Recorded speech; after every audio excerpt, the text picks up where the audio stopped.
Hello friends, welcome back to my channel.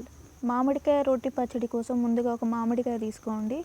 ఒక 4 spoons కారం తీసుకొని నేను రోట్లో కొన్ని వాటర్ వేసేసుకున్నాను. ఇది మంచిగా దంచి ఒక పేస్ట్ లాగా అయినప్పుడు ఇందులో మామిడికాయ ముక్కలు వేస్తూ దంచుకోండి.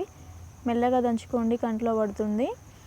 ఇలా దంచుకుంటూ అంత కచ్చపచ్చగానే ఉండాలండి, మరీ ఫైన్ పేస్ట్ లాగా ఏం చేయకండి. ఉన్న కాయలన్నీ వేసుకోండి. ఒక కాయ మొత్తం పడింది నాకు. పెద్ద సైజు 2 ఆనియన్స్, కొంచెం సాల్ట్ వేసి దంచేసుకోండి.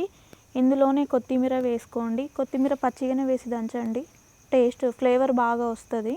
అంతే, రోటి పచ్చడి రెడీ. ఇప్పుడు కడాయిలో కొంచెం ఆయిల్ పోసుకొని హీట్ అయ్యాక ఇందులో కొంచెం ఆవాలు, ఎండుమిర్చి, ఎల్లిపాయ వేసుకొని కరివేపాకు వేసుకొని మనం ముందుగా దంచి పెట్టుకున్న మ్యాంగో పచ్చడి వేసుకొని కలుపుకుంటే ఎంతో టేస్టీ మ్యాంగో పచ్చడి రెడీ.